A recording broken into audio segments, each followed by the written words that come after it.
Welcome to the world of science fiction, where extraordinary tales come to life. Enjoy the journey. The cosmic arena screamed. Ryan Cross felt the sound before he heard it, a vibration that started in his bones and exploded outward as a million voices roared in unison. The cosmic coliseum stretched beyond comprehension, its crystalline walls curving up and away until they disappeared into the star-drunk void. Floating platforms bristled with spectators from every corner of the galaxy, their alien forms creating a living tapestry of scales, fur, and stranger things that defied Earth biology. Ryan adjusted his grandfather's black jacket and grinned. "Well, Pop, looks like we made it to the big leagues. The Tournament of Desires." Every decade, warriors gathered from across the universe to compete for a single prize, one wish, granted by the ancient Orion machinery that supposedly governed reality itself. Ryan had heard whispers of it in the underground fighting circuits of Earth, dismissed it as myth until the invitation arrived, a crystalline data cube that materialized in his apartment with no explanation. Now, standing on the staging platform, he understood why humans weren't usually invited. To his left, a warrior encased in armor that pulsed with captured starlight flexed fingers tipped with molecular disruptors. To his right, something that might once have been humanoid wielded a weapon that bent space around itself, creating visible tears in reality. Every fighter bore artifacts worth more than Earth's entire GDP, weapons that could crack moons, armor that could withstand stellar cores, devices that manipulated the fundamental forces of physics. Ryan wore jeans, combat boots, and his grandfather's jacket. No weapons, no borrowed power, just flesh, bone, and 40 years of training in a fighting style the galaxy had never seen. "Ladies, gentlemen, and entities of various classifications," the announcer's voice boomed through translation matrices, reaching every ear in every language simultaneously. "Welcome to the Tournament of Desires." The crowd's roar intensified, and Ryan felt his teeth vibrate. On the elevated royal platform directly across from him, movement caught his eye. Princess Nuara Velthara rose from her throne like liquid moonlight given form. Ryan's breath caught. Her skin was deep green, polished to perfection, and silver hair cascaded over her shoulders in waves that seemed to capture and reflect the arena's lights. But it was her eyes that stopped him cold, twin comets blazing with intelligence and something that might have been amusement. She wore ceremonial armor that looked more like art than protection, curves of metal that enhanced rather than concealed her striking figure. "Jesus, Pop, you never mentioned the locals were that beautiful." "Behold your competitors," the announcer continued. "Warriors from the Andromeda hegemonies, champions of the Spiral Arm Confederacy, the last Voidwalker of—" "A human?" The princess's voice cut through the announcement like a blade through silk. The arena fell silent so suddenly that Ryan could hear his own heartbeat. Princess Nuara's comet-bright eyes found him across the arena, and her perfect lips curved in a smile that somehow managed to be both beautiful and condescending. "Here? How quaint." Laughter rippled through the crowd, not the warm laughter of shared joy, but the cruel amusement of the privileged watching a peasant stumble into their garden party. Ryan felt heat crawl up his neck, but his grandfather's training kicked in. "When they underestimate you, son, that's when you've already won half the battle." Princess Nuara stood, her movement fluid as water, and raised one elegant hand. The laughter died instantly. When she spoke again, her voice carried to every corner of the vast arena. "Very well, if this amusing little earthling somehow wins this tournament." She paused, silver hair catching the light as she tilted her head. "I'll become his wife forever." The arena exploded. Beings roared, shrieked, chittered, and made sounds that had no Earth equivalent. The laughter now was deafening, a wall of sound that pressed against Ryan's chest. Some aliens fell off their platforms, convulsed with mirth. Others pounded appendages against arena walls in approval. Ryan felt the weight of a million gazes on him. He could shrink, could lower his head and accept the role of comic relief they'd assigned him. Instead, he thought of his grandfather's scarred hands teaching him the first kata, of nights spent training until his knuckles bled, of a promise made over an old man's grave. He cupped his hands around his mouth and shouted back, "Better start planning the wedding, princess. I like my ceremonies fancy." The laughter faltered. Not much, just a hitch, like a record skipping, but enough for Ryan to know he'd scored a hit. On her platform, Princess Noira's perfect composure cracked for just an instant, surprise flickering across her features before the mask of amused superiority slid back into place. "Oh," she called back, her voice honey over poison, "I do hope you survive long enough to be entertaining. Honey, I'm just getting started." The princess's cheeks flushed a deeper shade of green, and Ryan caught the exact moment she realized what he'd called her. Her eyes narrowed, and for a heartbeat, he saw something dangerous flash behind those comet-bright irises. Good.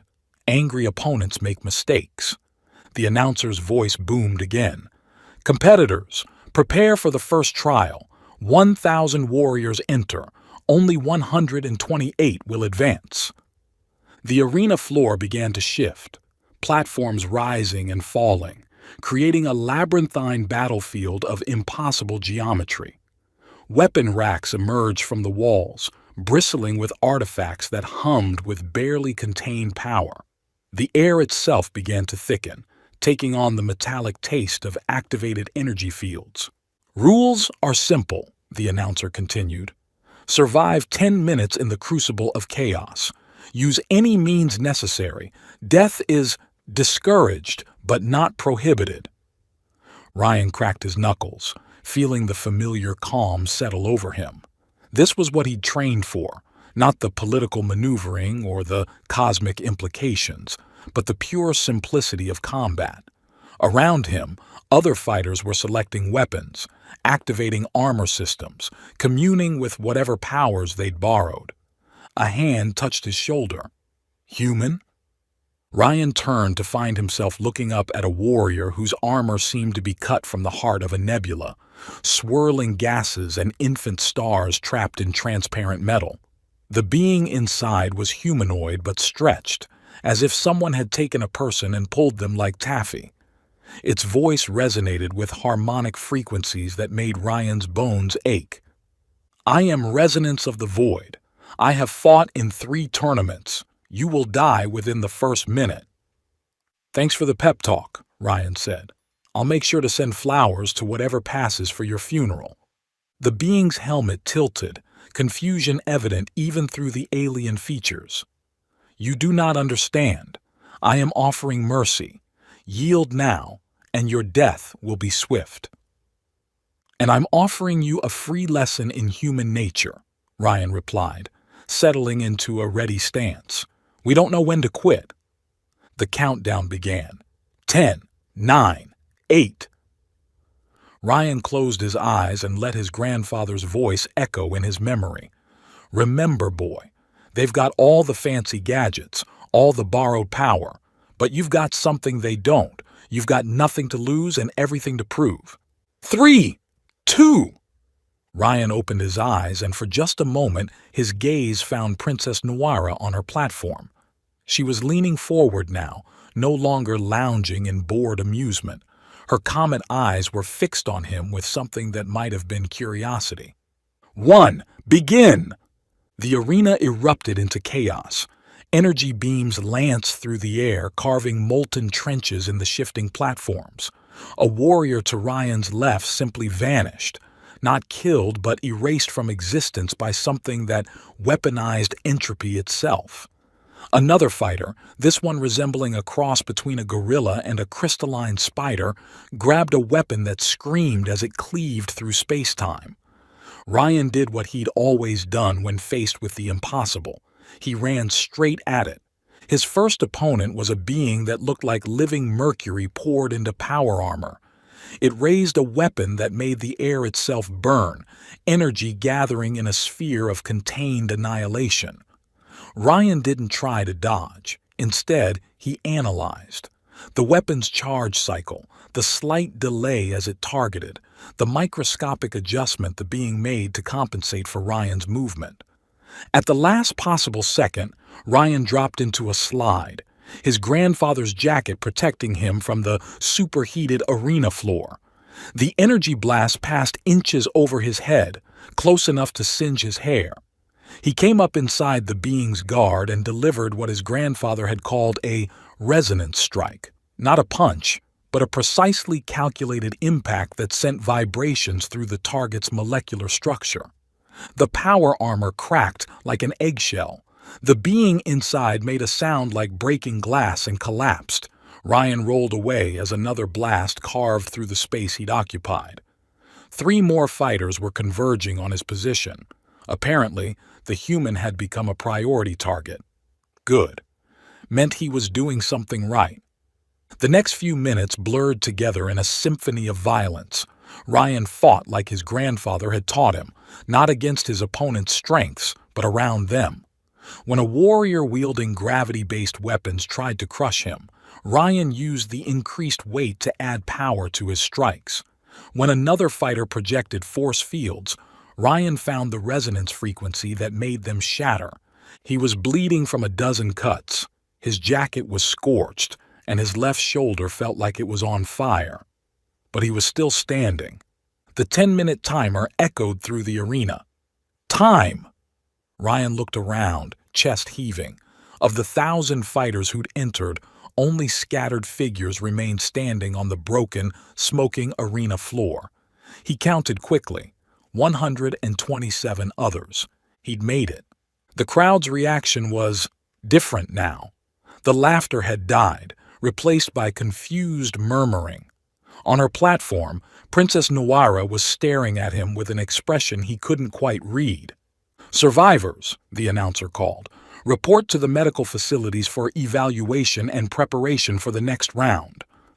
As Ryan walked toward the exit, he passed Resonance of the Void's crumpled form. The being's helmet had cracked, revealing features that might have been beautiful by alien standards. Its voice was barely a whisper. Impossible. No artifacts. No borrowed power. How? "Trade secret," Ryan said, then added more gently, "You fought well." The medical bay was a marvel of alien technology.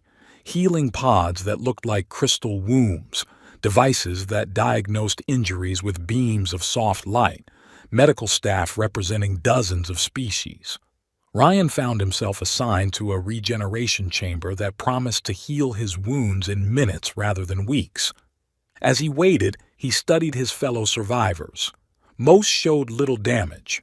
Their artifacts and armor had protected them well. A few bore scars that spoke of real fights, real skill. One of these caught his attention immediately. She was humanoid with green skin that seemed to shimmer with an inner light, and silver hair that moved like liquid mercury even in the still air of the medical bay. But it was the sword across her back that made Ryan's breath catch, a blade nearly as tall as she was, wrapped in cloth but emanating a soft blue glow that seemed to pulse with its own heartbeat. She was beautiful in a way that was both alien and utterly compelling, all sharp angles and dangerous curves. When she moved, it was with the fluid precision of someone who'd spent a lifetime perfecting the art of violence. "No artifacts," she said, her voice carrying a slight accent that Ryan couldn't place. "No borrowed power, yet you survived the crucible. Lucky, I guess." She turned to face him fully, and Ryan saw intelligence blazing in her star-bright eyes. "I don't believe in luck. I'm Mira Astra, last daughter of the Moonlight Blade Academy. Ryan Cross, last student of my grandfather's backyard dojo." Her laugh was like silver bells. "A dojo that taught you to shatter powered armor with your bare hands, among other things." She studied him for a long moment, and Ryan had the uncomfortable feeling of being dissected by an expert. My family's academy fell to corporate raiders. They claimed wisdom was worthless without artifacts. Her hand moved unconsciously to the sword's hilt. I fight to prove them wrong. Seems like we're both fighting against the house odds. Indeed. She extended her hand, and when Ryan shook it, he felt calluses that spoke of countless hours wielding that massive blade.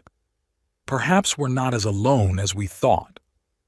Before Ryan could respond, the medical bay doors hissed open and Princess Noira entered.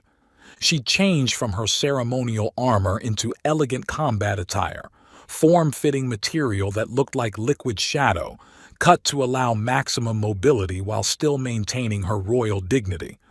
Her silver hair was now bound in a practical braid, and her comet eyes swept the room with the precision of a military assessment. "Survivors," she announced, her voice carrying easily through the bay. "You have passed the first trial. The second begins in 6 hours. Rest well. You'll need your strength." Her gaze found Ryan's, and for a moment, the princess and the earthling stared at each other across the medical bay. Then Ryan grinned and called out, "Thanks for the advice, Your Highness. I'll make sure to get my beauty sleep." Princess Noira's perfect composure cracked again, just slightly, but enough for everyone in the bay to notice. "See that you do, Earthling. You'll need every advantage you can get." As she turned to leave, Ryan caught something in her voice that hadn't been there during the opening ceremony. Respect, maybe. Or curiosity. Either way, it was progress. The princess paused at the doorway and looked back over her shoulder. "Oh, and Ryan Cross?" "Yes, Your Highness." Her smile was sharp as a blade and twice as dangerous. "Start practicing your wedding vows. Win or lose, that promise was made before witnesses." The door closed behind her with a soft hiss, leaving Ryan alone with the implications of her words and the memory of comet-bright eyes that promised either victory or destruction. He was looking forward to finding out which. The arena's silence felt heavier than its previous roar. Ryan stood in the competitor's tunnel, listening to the announcer's voice echo off crystalline walls. Round 2 begins with individual duels. Competitors will face randomly selected opponents in single combat. Through the energy barrier that separated the tunnel from the arena floor, Ryan watched the massive display screen cycle through fighter profiles. Alien text scrolled past images of warriors whose very presence seemed to warp reality around them. When his own image appeared, a simple headshot showing his grinning face and grandfather's jacket, the crowd's laughter was audible even through the barrier. "Random selection complete," the announcer boomed. "First match, Ryan Cross of Earth versus Lord Draques of the Hegemony Prime." The barrier dissolved, and Ryan stepped onto the arena floor. The space had been reconfigured into a circular platform surrounded by energy walls that pulsed with contained lightning. Above, the crowd leaned forward in anticipation, alien voices creating a susurrus of expectation. Across the platform, Lord Draques materialized in a column of light. Ryan had seen expensive before. Earth's elite wore suits that cost more than most people's houses. But Draques' armor transcended expense and entered the realm of the impossible. Each plate looked like it had been forged from condensed starlight, moving with liquid fluidity as the alien lord stepped forward. Energy coursed through channels carved into the metal, creating patterns that hurt to look at directly. Draques was tall even by alien standards, his features sharp and predatory beneath the armor's transparent faceplate. When he spoke, his voice carried the casual arrogance of someone who'd never known defeat. "Human," he said, the word dripping with disdain. "I won't even need to draw my weapon." Ryan rolled his shoulders, feeling the familiar calm settle over him. "That's okay. I didn't bring one anyway." The alien lord's laugh was like breaking crystal. "Amusing. Very well. I'll make this quick. Fighters, prepare!" The announcer's voice boomed. 3, 2, 1, fight! Draques didn't move. He simply stood there, arms crossed, as defensive shields materialized around him in layers of crackling energy. The barriers were beautiful in their lethality, geometric patterns that shifted and pulsed, designed to vaporize anything that touched them. Ryan had faced energy shields before, but nothing like this. These weren't just defensive. They were aggressive, reaching out with tendrils of contained lightning whenever he approached. His first tornado kick, delivered with enough force to shatter concrete, simply bounced off harmlessly. The impact sent vibrations up his leg, but the shield didn't even flicker. "Is this truly the best Earth can offer?" Draquess called out, his voice amplified by his armor speakers. "How disappointing!" The alien lord's backhand came without warning, casual, almost lazy, but the armor amplified the blow beyond human comprehension. Ryan flew across the platform, his grandfather's jacket the only thing that kept him from being cut to ribbons by the energy walls. Blood filled his mouth as he pushed himself to his feet. The crowd was laughing now, delighted by the show. On her elevated platform, Princess Noira watched with an expression Ryan couldn't read. Draquess approached with the measured pace of a predator toying with wounded prey. "Yield, human. Save yourself the embarrassment." Ryan spat blood and grinned. "Not really my style." The second backhand sent him sprawling again. This time, Ryan felt ribs crack. The third blow opened a cut across his forehead that sent blood streaming into his eyes. But each time, he got up. Each time, he studied Draquess's movements, the way the armor moved, the patterns of the shields. "Fascinating," Draquess mused, hovering just out of reach. "Most beings possess the wisdom to recognize hopeless situations, but you continue to rise.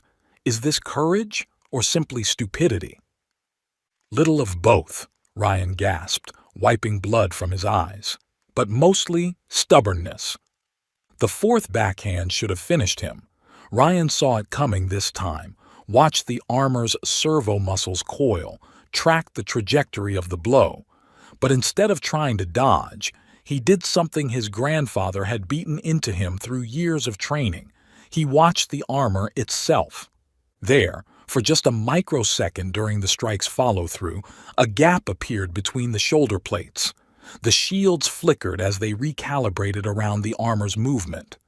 The fifth blow came, and Ryan was ready. Instead of being knocked backward, he rolled with the impact, using Draquess's own force to carry him inside the alien's guard. His resonant strike, perfected through decades of practice on his grandfather's homemade training dummies, slipped through the gap like a key finding its lock. The effect was immediate and devastating. Draquess's helmet exploded in a shower of sparks and crystalline fragments. The alien lord staggered backward, his perfect features now visible, pale with shock and streaming with blue blood. His shields flickered and died as the armor system struggled to compensate for the damage. The arena fell silent. Ryan stood over his opponent, chest heaving, blood dripping from his split lip. "You were saying about disappointing?" Draquess's hand moved toward his weapon, a blade that seemed to be forged from crystallized space itself. But his movements were slow, unsteady. The resonance strike had done more than crack his armor. It had disrupted the neural interfaces that connected him to his borrowed power. "Yield," Ryan said quietly, just loud enough for Draquess to hear. "You fought well, but it's over." The alien lord stared at him for a long moment, then slowly raised his hand in surrender. The crowd's reaction was confused. Scattered applause mixed with stunned silence. This wasn't how these fights were supposed to go. The human should have been vaporized in seconds, reduced to atoms by superior technology and borrowed power. Instead, he'd won. Ryan looked up at Princess Noira's platform.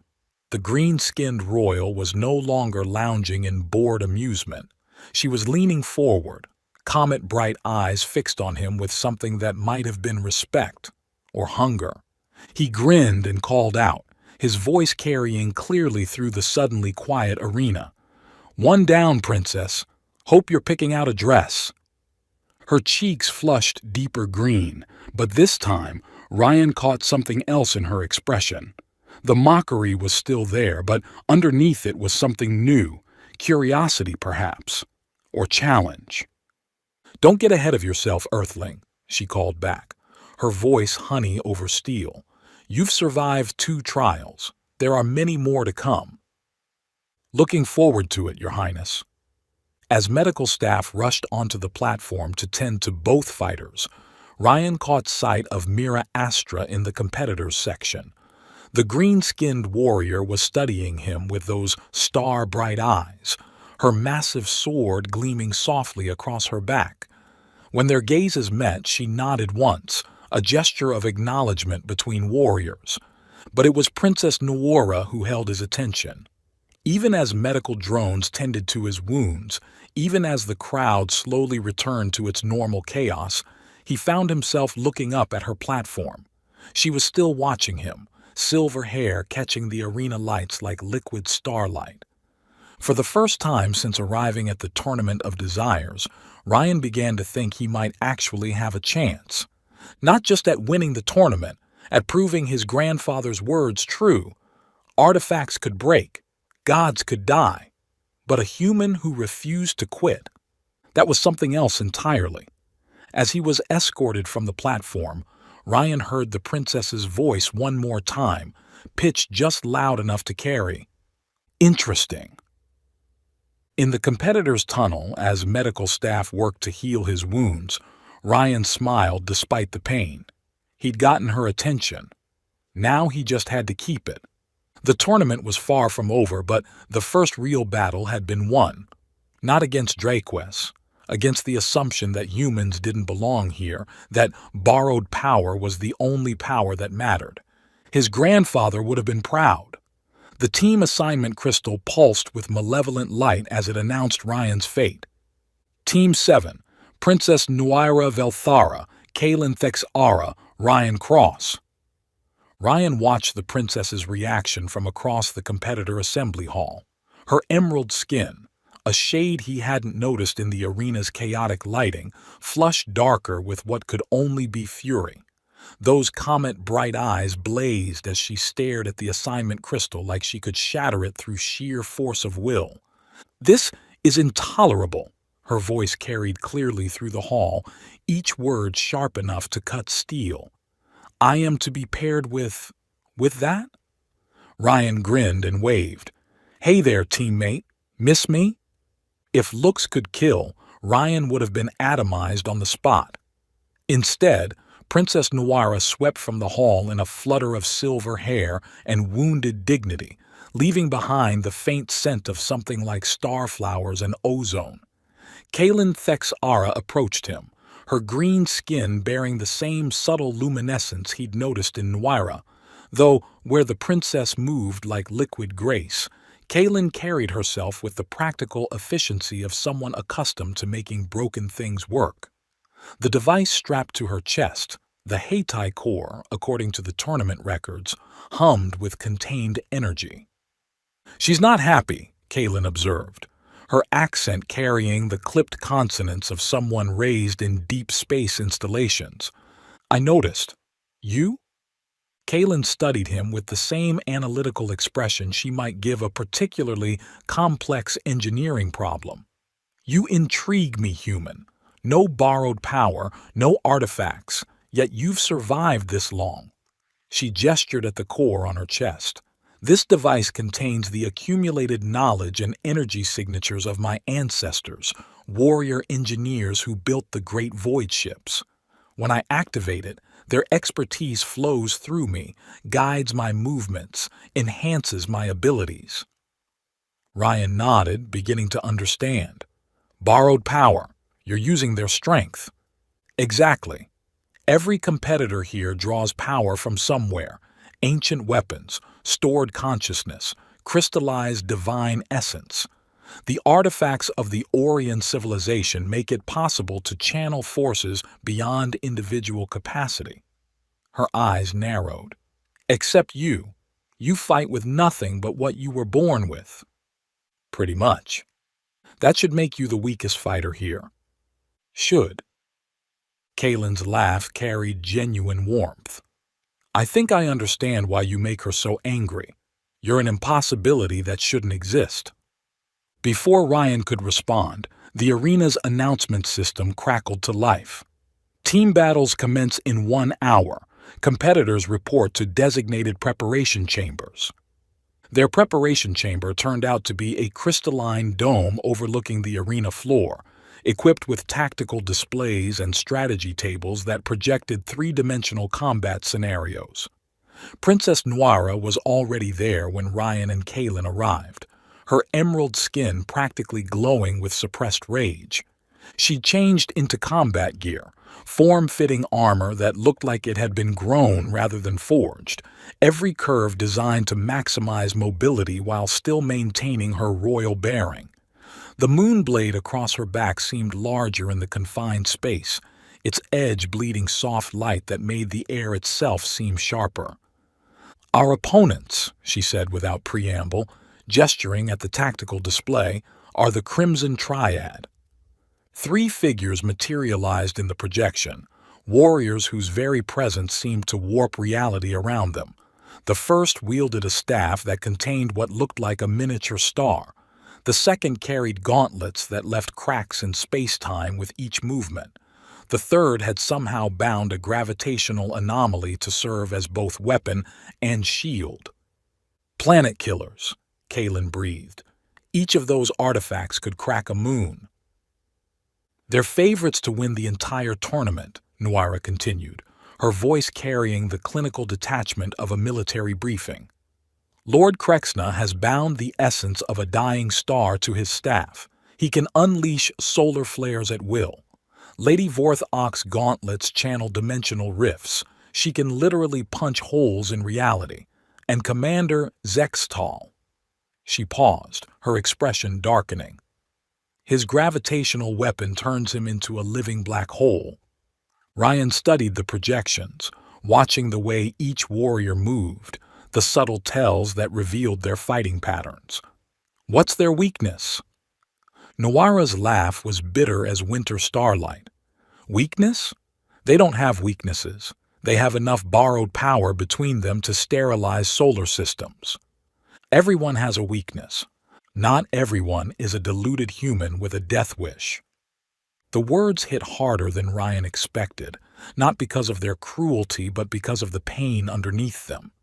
He looked at Princess Noira, really looked, and saw something he'd missed before.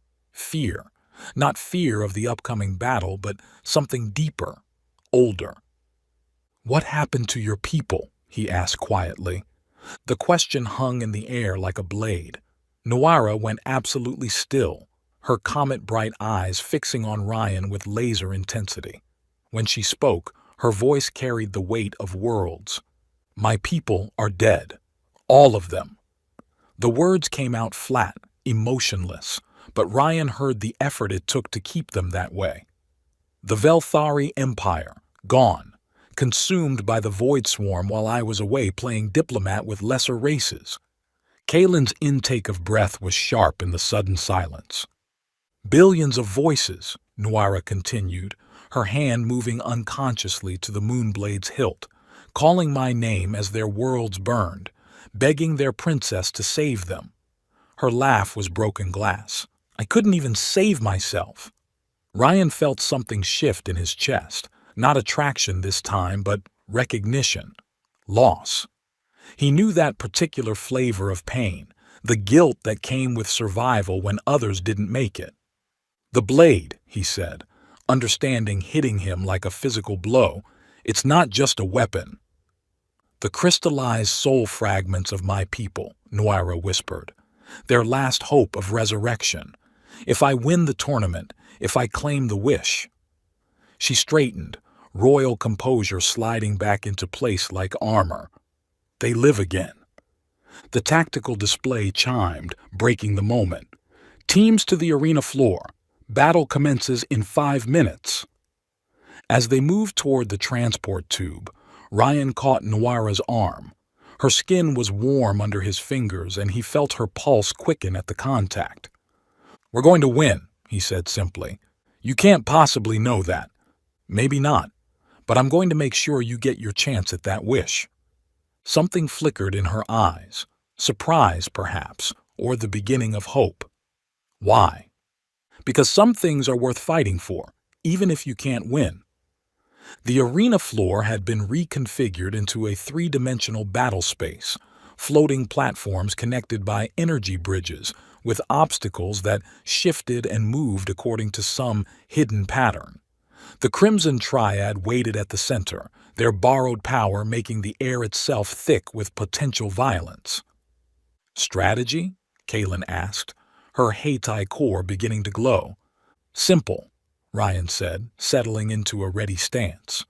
"Princess, you and Kaylin handle the big guns. I'll be the distraction." "That's not a strategy," Noira protested. "That's suicide." "Same thing sometimes." The battle began with Lord Krexna unleashing a solar flare that turned half the arena into molten slag. Ryan was already moving, his grandfather's training taking over as he analyzed the attack pattern. The Star Staff had a charge cycle, a brief moment of vulnerability after each devastating blast. He sprinted across a collapsing platform, using the momentum to launch himself at Lady Vorth Ak. Her dimensional gauntlets tore reality apart where he'd been standing, but Ryan was already inside her guard, delivering a resonance strike that disrupted the artifact's connection to her nervous system. "Impossible!" she gasped as the gauntlet sparked and died. "You keep using that word," Ryan panted, rolling away from Commander Zextal's gravitational field. "I don't think it means what you think it means." The gravitational weapon pulled at him with the force of a small moon, but Ryan had fought gravity before. Instead of resisting, he let it draw him in, then used the momentum to deliver a strike that shattered the device's containment field. The resulting explosion sent him tumbling across the arena floor, but when the dust cleared, all three members of the Crimson Triad were down. "Impossible," Noira breathed, staring at him from across the battlefield. He made their strengths work against them. Ryan pushed himself to his feet, grinning despite the pain. Borrowed power's great until someone figures out how to return it to sender. The crowd's reaction was different this time. Not laughter, not confusion, but something that might have been respect or fear. In the competitor's box, Ryan caught sight of other fighters watching him with new attention. He was no longer the amusing human who'd somehow stumbled into the tournament. He was a threat. That night, in the meditation chambers reserved for advancing teams, Ryan found Princess Noira alone with her blade.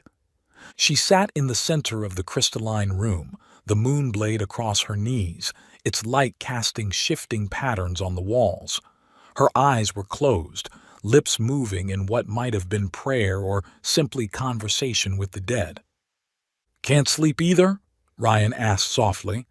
Her eyes opened, fixing on him with that comet-bright intensity. "The voices are louder after battles. They want to know if we're closer to victory." "What do you tell them?" "That their princess is trying not to get killed by an insane human who fights gods with his bare hands." Ryan laughed and settled onto the floor across from her. "Your Highness, I'm hurt. I also fight them with my feet." Despite herself, Noira's lips curved in the ghost of a smile. "Why don't you use borrowed power? You could be so much stronger." "Because then it wouldn't be me winning," Ryan replied, flowing into one of his grandfather's katas. The movements were fluid, economical, each strike designed to maximum effect with minimum effort. It would be some ancient warrior or dead god wearing my skin. Noira watched him move, her gaze tracking the way his muscles coiled and released like poetry in motion. Sweat began to glisten on his skin as the kata intensified, each technique building on the last until he was moving almost too fast to follow. "You're either the bravest fool I've ever met," she said quietly, "or the most foolish brave man." Both, he grinned, coming to rest in a final pose that left him breathing hard but steady. That's what makes me irresistible. When she laughed, really laughed, not her practiced royal laugh, the sound made his heart skip. It was warm and genuine and utterly without artifice, the laughter of a woman rather than a princess. Irresistible, she repeated, shaking her head. You have no idea what you're up against, do you? I know I'm up against the most beautiful, dangerous woman in the galaxy who's carrying the hopes of an entire dead civilization on her shoulders. He met her gaze steadily. I know that every time you look at me, you're trying to figure out if I'm going to get you killed or help you save your people. Her smile faded. And I know that tomorrow, when we face whatever fresh hell they throw at us, I'm going to do everything in my power to make sure you get your wish. Why? The question was barely a whisper. Ryan considered several answers: attraction, admiration, the simple human compulsion to help those in need. In the end, he settled on the truth. Because some fights are worth having, even if you lose, and some people are worth dying for, even if they've never asked you to. Princess Noira stared at him for a long moment, something shifting in her expression. You impossible, stubborn, insufferable, irresistible, human. But she was smiling when she said it. The moment stretched between them, charged with possibility and unspoken promise. Then the chamber's communication system chimed with an incoming message, shattering the fragile peace. Kaylin's voice filled the room, tight with urgency. Ryan, Noira, you need to see this, now. They found Kaylin in her quarters, surrounded by holographic displays showing corporate logos and financial data streams. Her Hate core was fully active, casting geometric patterns of light across the walls as ancient knowledge flowed through her consciousness. I've been investigating the tournament's funding, she said without preamble. The Nexus Corporation isn't just sponsoring this, they're running it. The whole thing's rigged. Ryan felt ice form in his stomach. Rigged how? The emotional and psychic energy generated by billions of desperate hopes powers the Orion machinery. Every wish made, every dream crushed, every moment of triumph or despair, it all feeds the system. The winner's wish is real, but the cost is the spiritual exhaustion of entire civilizations. Noira's face had gone pale. You're saying our hopes are fuel? Worse, this year they've pre-selected their champion. Kaylin gestured and a new image materialized. A figure that seemed to be equal parts machine and nightmare.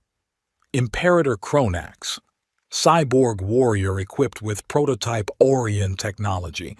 He draws power directly from stellar cores. And Ryan? Noira asked, though her voice suggested she already knew the answer. Comic relief, never expected to survive past the first round. Ryan stared at the image of Kronax, feeling the weight of manipulation settle on his shoulders like a lead blanket. Everything he'd accomplished, every small victory, had been allowed by corporate puppeteers who saw him as entertainment value. So what do we do? He asked. Kaylin's smile was sharp as broken glass. We break their toy. The semifinals arrived with all the pageantry the corporate sponsors could muster. Ryan stood in the competitors' tunnel, listening to the crowd's roar and the announcer's breathless commentary about the miracle human who'd somehow made it this far. Across the arena, Imperator Kronax waited. Up close, the cyborg was even more terrifying than his hologram suggested. What remained of his organic components had been reinforced with metal that seemed to drink light, while his mechanical parts hummed with barely contained stellar energy. Each movement sent ripples through space-time itself. Human, Kronax's voice was the sound of colliding galaxies, amplified by speakers that turned his words into physical force. You have provided adequate entertainment.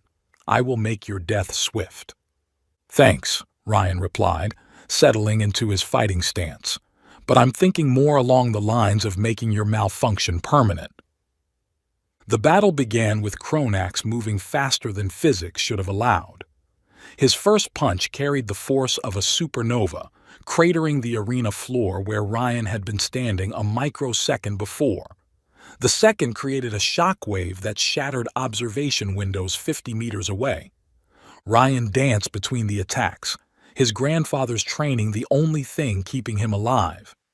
Each of Kronax's strikes was perfectly calculated, optimally delivered, mechanically flawless. But that perfection was his weakness. The cyborg fought like a machine because that's what he'd become. He followed algorithms, processed variables, optimized outcomes. But Ryan fought like a human, chaotic, unpredictable, driven by instinct and emotion rather than logic. When Kronax adapted to his tornado kicks, Ryan switched to grappling. When the cyborg compensated for close combat, Ryan used the environment, turning the arena's own energy systems against his opponent. Each time Kronax's systems updated to counter a technique, Ryan had already moved on to something else. But it wasn't enough.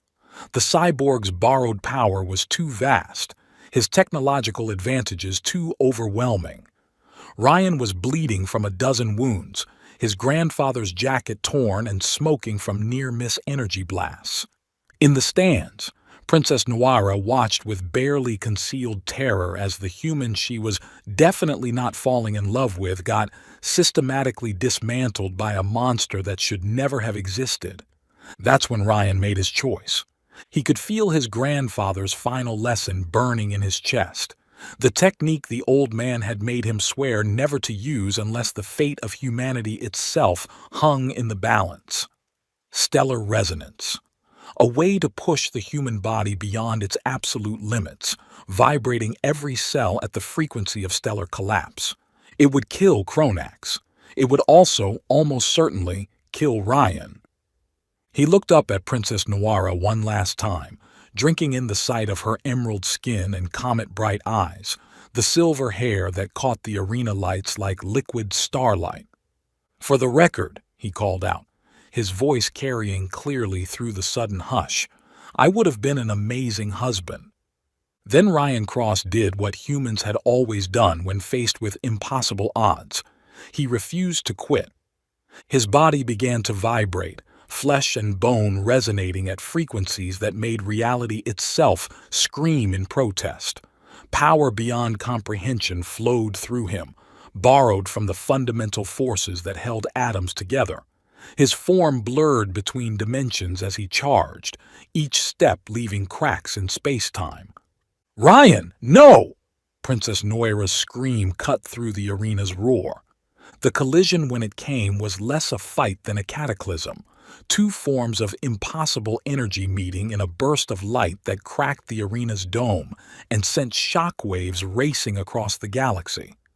When the brilliance faded, Imperator Kronax lay in ruins, his borrowed power scattered to the solar winds, and Ryan Cross collapsed, his body pushed beyond every human limit that had ever existed. In the medical bay, as the most advanced healing technology in the galaxy fought to keep him alive, Princess Noira sat vigil beside his bed. She'd abandoned royal protocol entirely, her emerald skin streaked with tears as she held his hand between both of hers. When she spoke, her voice was barely a whisper, as if she feared the gods themselves might overhear. "You fool! What good is proving human strength if you die for it?" She pressed his knuckles to her forehead, feeling the faint warmth that was the only sign his heart still beat. I think I'm falling in love with you, and I don't know if that terrifies me more than losing you." Ryan's eyes fluttered open, focusing with effort on her face. Did I miss the wedding?" Her sob turned into a laugh as she punched his shoulder, gently, mindful of the medical equipment keeping him alive. "Idiot. Is that a yes or a no on the wedding question? Shut up and heal, you insufferable human." But she was smiling through her tears. "We have a tournament to win." "We?" I said, "Shut up." She leaned down and pressed her lips to his forehead, a kiss that tasted of salt and starlight and promises yet to be kept. Rest now. Tomorrow, we change the galaxy. Outside the medical bay, the corporate sponsors were already spinning the story, turning Ryan's victory into entertainment, his sacrifice into spectacle. But in that quiet room, as an alien princess held a human's hand and whispered prayers to dead gods, something far more dangerous than rebellion was taking root: hope. The Orion core waited like a sleeping god. Ryan stood at the threshold of the inner sanctum, his body still aching from the semi-final battle despite the medical bay's miracles. The chamber beyond stretched into darkness that seemed to swallow light itself, broken only by the pulsing glow of the core, a crystalline structure the size of a city block, its faceted surface alive with patterns that hurt to perceive directly. 10,000 champions, Kaylin whispered, her Haiti core casting geometric shadows on the walls, all their dreams, all their hopes, trapped in there. Mira Astra stepped forward, her massive blade singing with harmonic frequencies that made the air itself vibrate. The sword's blue glow seemed muted here, as if the core's presence drained the light from everything around it. The tournament officials were very specific about the final trial. The champion must commune with the core to claim their wish. Commune, Ryan repeated, tasting the word's bitter implications. That's a fancy way of saying, get eaten by an ancient machine, isn't it? Princess Noira moved to stand beside him, her emerald skin pale in the core's eldritch light. The moonblade across her back pulsed in rhythm with the massive crystalline structure, as if responding to some cosmic heartbeat. Every winner for millennia has died the moment they claimed their prize, their consciousness absorbed, their life essence converted to power the next cycle. And the corporate sponsors knew, Kaylin added, her voice thick with disgust. They've been feeding it champions like fuel for a cosmic engine. Ryan studied the core's hypnotic patterns, feeling something like recognition stir in the back of his mind. His grandfather's training had included meditation techniques, ways of perceiving energy flows and structural weaknesses that most people couldn't see. The core wasn't just a machine. It was a trap, designed to lure the desperate and devour their dreams. So we walk away, he said quietly. Find another solution. There is no other solution. Noira's voice cracked like a whip, her royal composure fracturing under the weight of centuries-old pain. My people are dead, Ryan. Billions of souls crying out for resurrection. This is the only way to... To what? Join them? Ryan caught her arm, feeling the tremor in her muscles. Princess, if you go in there, you die. The wish gets granted, sure, but you won't be around to see it. Her comet-bright eyes blazed with desperate resolve. Then at least they'll live again. At least nothing. Ryan's voice carried the iron certainty his grandfather had beaten into him through years of training. You think your people would want their princess to die for them? You think that's the kind of resurrection they'd accept? You don't understand. I understand that you've been carrying survivor's guilt for so long, you think death is the only way to pay for it. Ryan stepped closer, his hand still on her arm. But I've got news for you, Your Highness. Some debts can't be paid with suicide. Before Noira could respond, Mira spoke from where she stood studying the core's structure. There might be another way. Her ancient sword vibrated with increasing intensity, its harmonic frequencies mapping the crystalline matrix. The core is just a machine, however advanced, and every machine can be reprogrammed, Kaylin finished, understanding lighting her features. The Orion civilization built it, but they've been gone for eons. Their fail-safes, their control systems, they might have degraded. Or evolved, Ryan added, pieces clicking into place. What if the core isn't just following programming anymore? What if it's aware? The chamber's temperature seemed to drop 10 degrees as the core's pulsing intensified, as if their conversation had awakened something vast and hungry. "Only one way to find out," Ryan said, settling into the ready stance his grandfather had drilled into him since childhood. "But we go in together, all of us." "That's suicide," Noira protested. "The core is designed to consume one consciousness at a time. 4 of us attempting communion simultaneously could overload its systems," Mira interrupted, her sword now singing so loudly the sound was almost painful. "Or it could kill us all instantly." "Those are the best odds we're going to get," Ryan said. "Either we break this thing or we go down fighting. But nobody dies alone." Kaylin activated her Heitai core fully, ancient knowledge flooding through her consciousness as her ancestors' expertise merged with her own. "The engineering principles are sound. If we can create sufficient chaos in the core's processing matrix, we might just survive long enough to wish ourselves out of this mess," Ryan finished. "Princess?" Noira stared at the core for a long moment, her hand unconsciously moving to the moonblade's hilt. When she spoke, her voice carried the weight of royal command. "My people have waited this long. They can wait a little longer for a resurrection that doesn't require their princess's death. Then let's go break some ancient machinery." The moment they crossed the threshold into the core's chamber, reality twisted around them like a living thing. The crystalline structure towered above, its faceted surface reflecting distorted images of champions long dead, warriors from 1,000 species, all reduced to energy patterns trapped in the machine's matrix. Ryan felt the core's attention focus on him like the weight of a dying star. Whispers filled his mind, voices speaking in languages that predated human civilization. The machine was probing, searching for weaknesses, preparing to subsume his consciousness into its eternal hunger.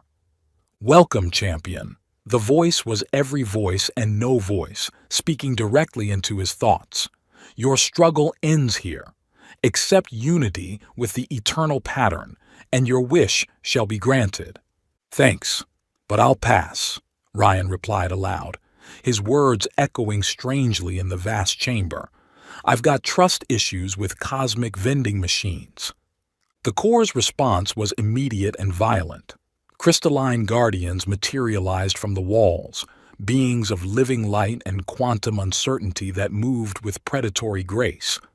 But these weren't ordinary opponents. They were shadow selves, reflections of each champion's deepest fears and doubts. Ryan's guardian wore his face but carried artifacts that blazed with borrowed power, all the weapons and enhancements he'd refused throughout his journey. It spoke with his voice, but the words carried the bitter weight of missed opportunities. "You could have been a god," his shadow self said, raising a blade that burned with stellar fire. "You could have claimed power beyond imagination. Instead, you chose weakness." "I chose to be human," Ryan replied, dodging a strike that would have split atoms. Big difference. The battle that followed transcended physical combat. It was a war of wills, of fundamental beliefs about what constituted true strength. Ryan's shadow self fought with borrowed power, each strike backed by the accumulated might of dead civilizations. But Ryan fought with something the machine couldn't quantify or replicate, the stubborn refusal to quit that had carried humanity from caves to stars. Nearby, Princess Noira faced a guardian that wore the faces of her dead people, their voices accusing her of abandonment, of failure, of cowardice. The Shadow Princess wept liquid starlight as she fought, each tear a name, each name a life she'd failed to save. "You left us," the guardian spoke with a billion voices. "You fled while we burned. What right do you have to lead the living when you couldn't save the dead?" "None," Noira gasped, her moonblade cutting through the guardian's accusations. "But I have the right to try, the right to fail better than I failed before." Kaylin and Mira fought their own battles. Kaylin against a version of herself enslaved by corporate greed, Mira facing the dissolution of knowledge and wisdom in favor of raw power. But together, supporting each other, they pushed deeper into the core's heart. The central chamber was a cathedral of crystallized dreams, its walls lined with the preserved hopes of 10,000 champions. Ryan could feel their desperation, their longing, their final moments of triumph turned to eternal imprisonment. At the center stood a pedestal holding what looked like a human heart made of pure light, the core's true consciousness, the thing that had evolved from simple programming into something approaching godhood. "You cannot destroy me," the core spoke through the chamber itself, its voice making the crystalline walls ring like bells. "I am the sum of all wishes, all dreams, all desperate hopes.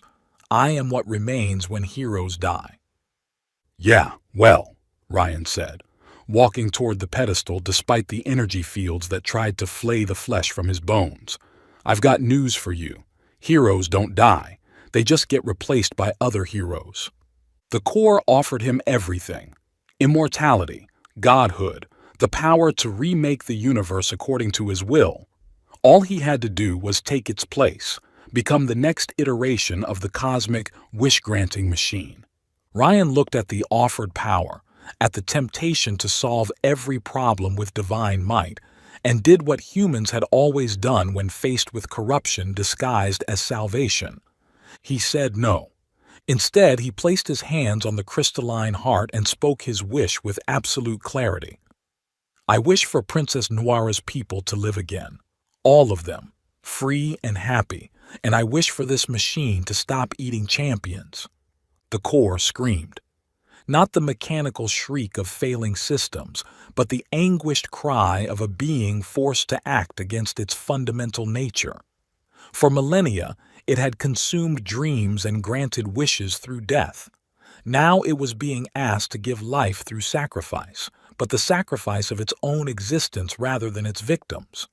The backlash should have killed Ryan instantly, his life force torn apart by energies that could crack planets. But Princess Noira was already there, the moon blade in her hands as she linked its crystallized soul fragments to his life force, sharing the burden between them. Light exploded through the chamber, not the harsh glare of stellar fire, but something warmer, more nurturing. The light of birth rather than destruction. Ryan felt his consciousness scatter across impossible distances as the core's stored energy sought release. He saw worlds being born, dead civilizations stirring to life, children laughing in streets that had been empty for centuries. The Velthari Empire materializing from quantum foam, ships, cities, billions of emerald-skinned beings blinking in confusion as they were pulled back from the void. "You gave up everything," Noira whispered, her voice seeming to come from very far away. "Why?" Ryan tried to answer, but his voice was lost in the cosmic storm surrounding them. The core was dying, its accumulated energy bleeding back into the universe, and both of them were caught in the discharge. He could feel his body coming apart at the molecular level, his life force stretching thin across galactic distances. But he could also feel something else. The core's death throes weren't bringing destruction. They were bringing healing. All the life energy it had hoarded for eons was returning to its sources, revitalizing dead worlds, rekindling extinct suns. With the last of his strength, Ryan managed to speak. "Because love isn't about what you can take. It's about what you're willing to give up." The core's final pulse washed over them like a benediction. Instead of death, it brought transformation. Instead of ending, it brought beginning. Ryan's wounds closed, his scattered consciousness reassembling as the universe itself seemed to exhale in relief. Beside him, Princess Noira solidified from quantum uncertainty, her people's resurrection now complete and unbreakable. Around them, the chamber was transforming. The crystalline walls were dissolving, replaced by something that looked almost like a garden, growing things, living things, proof that creation was stronger than consumption. Is it over? Kaylin asked, her Heitai core now pulsing with gentle light rather than desperate energy. The tournament's over, Mira replied, her ancient sword finally silent. But I think something new is just beginning. They emerged from the core's chamber to find the arena in chaos. Corporate sponsors were screaming into communicators, demanding explanations for why their carefully rigged system had just imploded. Spectators were pointing at the sky, where new stars were being born in real time, their light carrying the promise of worlds reborn. But Ryan only had eyes for Princess Noira, who stood beside him with tears streaming down her emerald cheeks. In the distance, through the arena's transparent walls, they could see the impossible, Velthari ships materializing from hyperspace, their elegant lines unmarked by the destruction that had claimed them centuries ago. "They're alive," she whispered. "They're really alive." "All of them," Ryan confirmed, watching as the ships began broadcasting on old Imperial frequencies, voices he recognized from Noira's memories calling out in joyous confusion.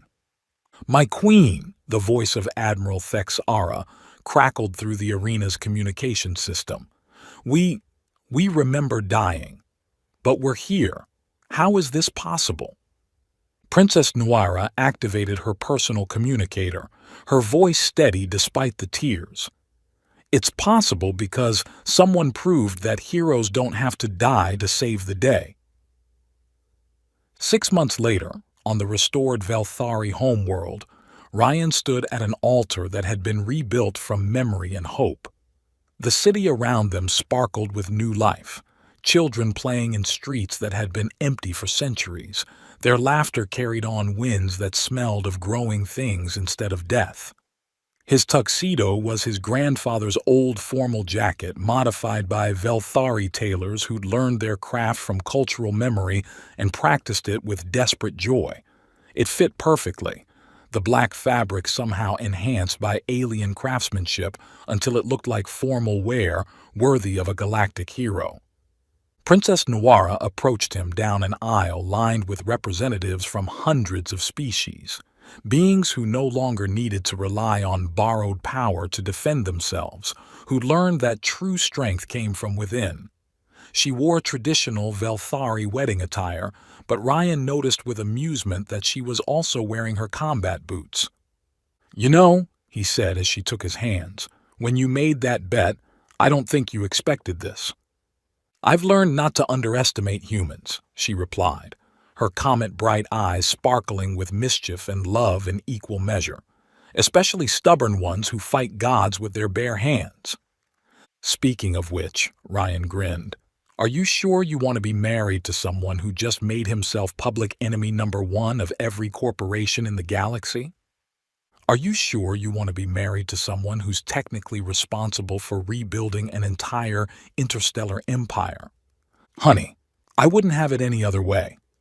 Their kiss was interrupted by cheers from the crowd, not just Velthari, but beings from across the known galaxy who'd come to witness the marriage of the woman who'd bet on love and the man who'd been crazy enough to win. Kaylin, now free of corporate servitude and leading the new Galactic Engineering Corps, raised a toast with something that sparkled like liquid starlight, to the champion who proved that the greatest power comes from within. Mira Astra, whose sword academy was being rebuilt on a dozen worlds, added her voice to the celebration, and to the princess who had the wisdom to bet on love. As the celebration continued into the night, Ryan and Noira stole away to a quiet balcony overlooking the restored city. In the distance, children played in streets that had been empty for decades, their laughter carrying on the wind like a promise that some endings were really beginnings.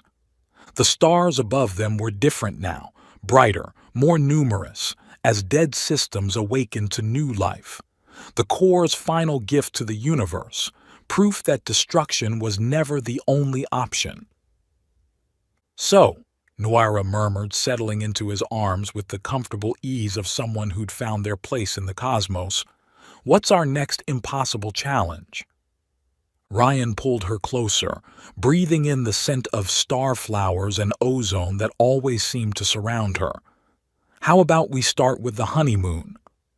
Above them, new constellations wheeled through infinity, each star a world reborn, each world a chance for life to try again.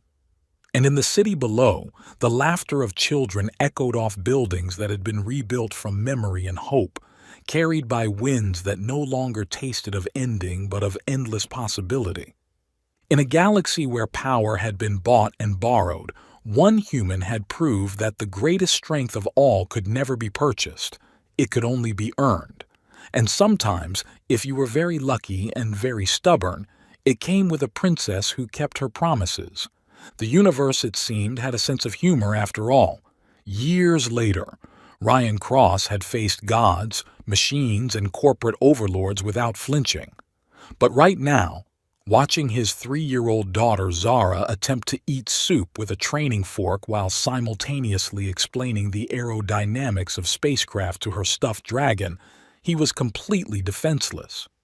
"Papa, look!" Zara held up the fork, soup dripping everywhere. "If ships go whoosh like this, why don't they fall down like soup?" "Well, sweetheart," Ryan began, then paused as his 18-month-old son Kale decided that throwing his food was far more entertaining than eating it. "Gravity works differently in Kale. No, we don't launch mashed tubers at... Need backup?" Princess Noira appeared in the doorway of their family quarters aboard the New Velthari, her emerald skin glowing with amusement. She'd changed from her formal diplomatic robes into casual wear, though she still moved with the fluid grace of a warrior queen. "Your daughter wants to redesign faster-than-light travel," Ryan said, catching a flying spoonful of baby food mid-air, "and your son has declared war on proper table manners." "My children," Noira corrected, settling beside him and deftly intercepting Kale's next projectile, "though I notice they only become mine when they're misbehaving." "That's because when they're being angels, they clearly get it from their father." Noira's laugh was the same silver sound that had made his heart skip 5 years ago, though now it carried the warm familiarity of shared chaos.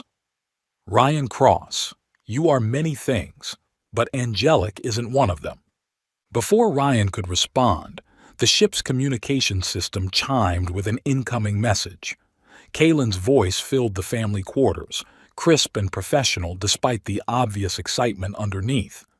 "Tournament finals are starting in 10 minutes. You two coming to watch, or are you going to miss Mira's championship bout?" Ryan glanced at Noira, who was already activating the children's mobile containment units, high-tech baby seats that would keep them safe and entertained during the broadcast. "We'll be right there," he called back. The observation deck was packed with beings from across the galaxy, all gathered to watch what had become the most popular sporting event in known space. The Tournament of Desires had evolved dramatically since Ryan's victory had shattered the old system. No more life or death stakes, no more cosmic wishes that required ultimate sacrifice. Instead, it had become something both simpler and more profound, the greatest test of earned strength in the universe. "Prize pools up to 12 billion galactic credits this year," Kalen reported as Ryan and Noira joined her at the viewing platform. The green-skinned engineer had grown into her role as director of the Galactic Engineering Corps, her Hate Corps now serving as a teaching tool rather than a weapon. Plus commercial endorsements, research grants, and enough scholarship opportunities to educate entire star systems. "Mira must be thrilled," Noira said, settling Zara on her lap while Ryan wrestled Kale into his seat. "She's been talking about funding the new academy branches for months." On the main screen, Mira Astra stood in the center of the reformed arena, her massive blade singing with harmonic frequencies as she faced her opponent, a warrior from the crystalline hegemony whose borrowed power came from captured stellar radiation. The fight was spectacular, a dance of ancient technique against cutting-edge technology, But there was something different about it now. Both fighters were pushing themselves to their limits, but neither was fighting for survival. They were fighting for the pure joy of testing themselves against a worthy opponent. "She's going to win," Ryan said confidently, bouncing Kale on his knee. "Did you see that footwork? She's been working on her resonance techniques." "You taught her those," Noira pointed out. "I taught her the basics. She made them into art."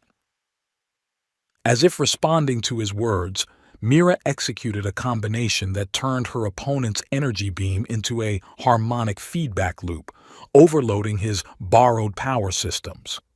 The crystalline warrior yielded with grace, and the crowd erupted in appreciation for both fighters.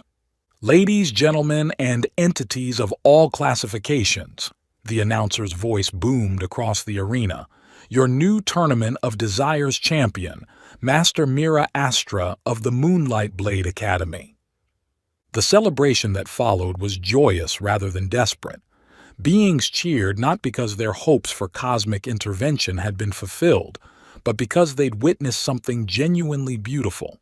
Two warriors pushing the boundaries of what was possible through pure skill and determination. "Papa," Zara tugged on Ryan's sleeve, "why don't you fight in the tournaments anymore?" Ryan considered the question seriously. His daughter was already showing signs of inheriting both her parents' stubborn streak and an alarming facility for combat analysis. "Because I found something more important to fight for." "What's that?" "Your bedtime stories?" Zara giggled, but her comet-bright eyes, so much like her mother's, studied him with uncomfortable perception. "Mama says you could beat anyone if you wanted to." "Your mama is very wise, but she's also right that some victories are worth more than others." Later that night, after the children had finally been coaxed to sleep and the ship had settled into its quiet night cycle, Ryan found Noira on their private balcony overlooking the cosmos. She was reading reports on her tablet, her silver hair catching the light of distant nebulae. "Mira's Academy applications are up 300%, she said without looking up. "Kalen's engineering program has a waiting list that stretches across 3 sectors, and you—" She finally met his gaze.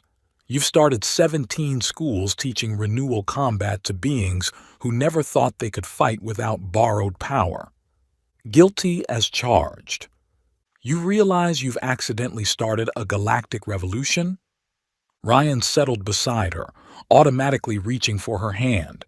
After 5 years of marriage, the gesture was as natural as breathing. "I prefer to think of it as aggressive education. The corporate sponsors are still furious with you, you know. They've put a bounty on your head that would buy a small moon. Let them come. I've got something they don't understand." "Which is—" Ryan gestured toward their quarters, where their children slept peacefully under the protection of the most advanced security systems in the galaxy. "A reason to win that has nothing to do with money or power or cosmic wishes." Noira squeezed his hand, understanding passing between them without words. The old Tournament of Desires had been built on desperation, being so desperate for salvation that they'd risk everything for one impossible wish. The new tournament was built on something healthier, the simple human desire to test yourself against the best and see how far you could push your own limits. "Kalen wants to run for Galactic Senate," Noira mentioned casually.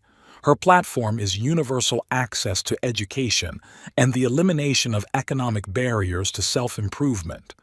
She'd win. The galaxy loves an underdog success story. Speaking of which, there's been talk about making you the tournament's official advisor, help set rules, judge disputes, make sure the new system stays clean." Ryan considered the offer. It would mean traveling, being away from his family for extended periods, returning to the spotlight he'd been happy to leave behind. "What do you think?" "I think," Noira said, turning in her chair to face him fully, "that you'd spend the entire time worrying about missing Zara's first flying lessons and Kale's attempts to eat everything in the known universe. You know me too well. I know you're happiest when you're teaching, whether it's combat techniques or proper fork usage." Before Ryan could respond, a small voice called out from inside their quarters. "Papa! Mama! I had a bad dream." Both parents were on their feet instantly, the galaxy's problems suddenly seeming very small compared to their daughter's nightmares. As they headed inside to comfort Zara, Ryan caught sight of their reflection in the balcony windows, a human and an alien princess, their children tucked safely between them, against the backdrop of stars that no longer seemed cold and distant but warm with possibility. The Tournament of Desires continued, but it was no longer about cosmic wishes or desperate hopes. It had become what Ryan's grandfather would have appreciated, a chance for beings to test themselves, to grow stronger, and to prove that the greatest power in the universe wasn't something you could borrow or buy. It was something you earned, one day at a time, one choice at a time, one child's bedtime story at a time. And in a galaxy where corporations still schemed and gods still played their games, that might just be the most revolutionary idea of all. "Papa," Zara whispered as he tucked her back into bed, "will you tell me the story about the human who married a princess?" "Again? Don't you know it by heart already? But you tell it better than anyone. And besides," she added with her mother's mischievous smile, "I like the part where the princess keeps her promise." Ryan settled into the chair beside her bed, Nuara curling up beside him with Kale drowsing in her arms, and began the story his children never seemed to tire of hearing. The story of a tournament that changed everything, a love that conquered impossible odds, and a human who proved that sometimes the greatest victory was simply refusing to quit. Outside their windows, the stars wheeled through infinity, each one a world where someone was learning that true strength came from within, that heroes didn't need borrowed power to change the galaxy. They just needed the courage to try, and maybe, if they were very lucky, someone willing to bet on love,